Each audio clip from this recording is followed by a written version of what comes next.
Hi குட்டீஸ், இன்னைக்கு முல்லாவோட கதையோட வந்திருக்கேன். கதையை ஸ்கிப் பண்ணாமல் முழுசாக பாருங்கள். முல்லா ஒரு மன்னர்கிட்ட வேலை செஞ்சிட்டு இருந்தாரு. முல்லாவுக்கு முல்லாவை அந்த நாட்டு மன்னருக்கு ரொம்ப ரொம்ப பிடிக்கும். ஏன்னா அவர் ரொம்ப புத்திசாலியாகவும் ரொம்ப தந்திரசாலியாகவும் இருக்கிறதால அவர் ரொம்ப பிடிக்கும். ஆனால் அந்த நாட்டு மந்திரிகளுக்கு முல்லாவை பிடிக்கவே பிடிக்காது.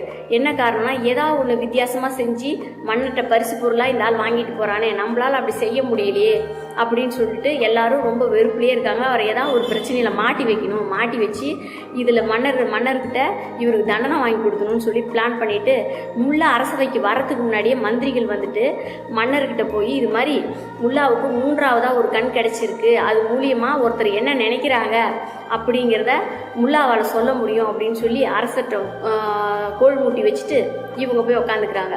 அதுக்கப்புறமா முல்லா வராரு. முல்லா வந்ததும் மன்னரை பார்த்து வணக்கம் வைக்கிறாரு. மன்னரும் வணக்கம் வைக்கிறாரு. என்ன முல்லா, உங்களுக்கு புதுசாக ஒரு சக்தி கிடைச்சிருக்காம அப்படின்னா, என்ன சக்தி கிடைச்சிருக்கு, நமக்கே தெரியாமல் என்னடா சக்தின்னு சொல்லி முல்லா யோசனை பண்ணுறாரு.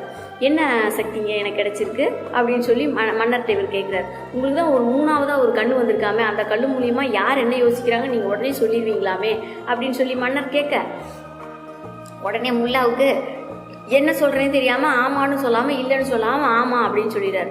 அப்படின்னா அந்த மந்திரி என்னை பற்றி என்ன நினைக்கிறாரு அப்படிங்கிறது உடனே கொஞ்சம் நேரம் யோசிச்சு கூட சொல்லுங்க அப்படின்னு சொல்லி மன்னர் அதுக்கு டைம் கொடுக்குறாரு. உள்ள முல்லாவுக்கு உதறுது, நமக்கு ஒரு 3ஆவது கண்ணுல ஒரு அறிவு கிடையாது, நாம எங்கடா போய் இந்த ஐடியா அப்படி சொல்ல போகிறோம் அப்படின்னு சொல்லிட்டு, சரிங்க ஹுதாவை கேட்டுட்டு சொல்கிறேன் அப்படின்னு சொல்லி இவர் அல்லாவை நோக்கி நமாஸ் பண்ணுறாரு. அப்படியே தவம் இருக்கிற மாதிரி அப்படியே அமைதியாக கண்ண மூடி இருக்காரு. அந்த மந்திரிங்கெல்லாம் குஜாலமாக சிரிக்கிறாங்க. இவன் என்ன செய்ய போகிறான், இவன் அல்லாவை கேட்டு இவன் சொல்கிறானா, பார்க்கலாம் இன்னைக்கு மாட்டினடா நீ அப்படின்னு சொல்லி 2 மந்திரிங்களும் குஷியாக உட்காந்துருக்காங்க. அப்புறமா கொஞ்சம் நேரம் 5 நிமிஷம் கழித்து எல்லாம் தெரிஞ்ச மாதிரி மந்திரி என்ன நினைக்கிறாரு நான் கண்டுபிடிச்சிட்டேங்க மன்னா அப்படின்னு சொல்லி முல்லா சொல்ல, என்ன நினைக்கிறாரு அப்படின்னு சொல்லி மன்னரும் ரொம்ப ஆர்வமாக கேட்குறாரு.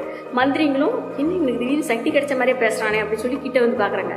மந்திரி என்ன நினைக்கிறாருன்னா, நீங்கள் இன்னும் நீண்ட ஆயுளோடு இந்த நாட்டை நல்லபடியாக ஆளணும், நீங்கள் சந்தோஷமாக இருக்கணும் அப்படின்னு சொல்லி மந்திரி நினைக்கிறாரு. நீங்கள் வேணால் கூட கேட்டு பாருங்க அப்படின்னா மந்திரி அல்ல அப்படி நினைக்கலன்னு சொல்ல முடியுமா? உடனே மந்திரிகிட்ட கூப்பிட்டு கேட்குறாரு மன்னர். ஆமாம் நான் அப்படி தான் நினைக்கிறேன் அப்படின்னு சொன்னதுமே திருப்பி முல்லாவுக்கு பாராட்டலாம் நடத்தி திருப்பி நிறைய பரிசுகள்லாம் கிடைக்குது. இதனால் மந்திரிகளுக்கு என்ன பண்ணுறதே தெரியாமல் அமைதியாகிடுறாங்க. அதனால் எப்பயுமே ஒரு சின்ன கேப் கிடைச்சாலும் நம்ம புத்திசாலித்தனமாக அதுலேருந்து தப்பிச்சிடலாங்கிறது நம்ம முல்லாவோட கதையிலேருந்து தெரியுது. ஸோ குட்டீஸ் தமிழ் ஸ்டோரிஸ் சேனலுக்கு சப்ஸ்கிரைப் பண்ணுங்கள், லைக் பண்ணுங்கள், ஷேர் பண்ணுங்கள். பாய் குட்டீஸ், பாய். குட்டீஸ் தமிழ் ஸ்டோரிஸ் சேனலுக்கு சப்ஸ்கிரைப் பண்ணாதவங்க சப்ஸ்கிரைப் பண்ணுங்கள். மறக்காமல் பெல் பட்டனை